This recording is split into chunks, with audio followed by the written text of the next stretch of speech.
రెండు స్థలాలు ఏ స్థలం కావాలో కోరకు. దాంట్లో ఒక స్థలం ఏంటంటే పరలోకం, ఇంకొక స్థలం ఏంటంటే పాతాళం. పాతాళం ఎలాగుంటుందో మొదట చెప్తాం. ఎవరు దాన్ని వర్ణించలేరు, కానీ బైబిల్లో రాసినారు అది వేదనకరమైన స్థలం అంట. ఇలాంటి లైట్లు ఉండవు, వేసవికాలం చలికాలం ఉండదు, కృష్ణా నది పొరపాటును కూడా అక్కడ ఉండదమ్మా. ఎండాకాలం వస్తే నీళ్ళు, వర్షం వస్తే నీళ్ళు వస్తే అంత చల్లగా అయిపోతుందిలే అని అనుకోవద్దు. అక్కడ అగ్ని ఆరదు, పురుగు చావదు. యోబులో చెప్పబడింది, పురుగు కమ్మగా వారిని తినివేయను. ఎట్లా తింటుందో తెలియదు, కమ్మగా ఉంటుందంట దానికి తినటానికి, కానీ వాళ్ళు చావరు. కాళ్ళ నుండి మొదటి స్టార్ట్ చేస్తుందే, ఇంటర్వ్యూ నుంచి మొదటి స్టార్ట్ చేస్తుందే తెలియదు. కాళ్ళ నుండి స్టార్ట్ చేసినా, ఉడ్లాంటి చెప్పులు వేసుకొని తిరిగినా, బాటా షూ వేసుకొని తిరిగినా, పార్క్వైన షూ వేసుకొని తిరిగినా, పురుగు స్టార్ట్స్ ఫ్రమ్ యువర్ ఫీట్. నేను తినే పురుగు నీ కాళ్ళ దగ్గర స్టార్ట్ అవుతుంది.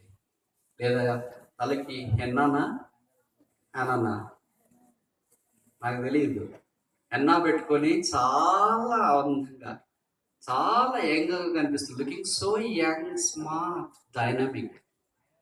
కానీ పాతాళానికి వెళితే పురుగు అక్కడి నుండి స్టార్ట్ అయితే తినడానికి. ఎన్న బాగుంది, ఇంత రుచిగా ఉందా, ఇంకా కొద్దిగా పెట్టుకొని వచ్చింటే బాగుండు. అక్కడి నుండి పురుగు స్టార్ట్ చేసేది తినటానికి.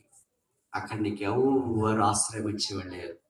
డాడీని కేకలు వేసినా లేరు, అమ్మాని కేకలు వేసినా లేరు, రే ఎక్కడ ఉన్నావురా అని స్నేహితుల కొరకు కేకలు వేసిన, పరిచయమైన వారి కొరకు కేకలేసి, పాస్టర్ గారు ఎక్కడున్నారండి, పాస్టర్ గారు ఎక్కడున్నారండి, ఎల్డర్స్, సింగర్స్, సేవకులు, బోధకులు, మ్యూజిషియన్స్ మా ఊరికి వచ్చి వాక్యం చెప్పేవాళ్ళు మహానాడులో సువార్త మీటింగ్ పెట్టారండి, నేనేనండి ఇక్కడ ఉన్నాను. అక్కడే ఉండండి,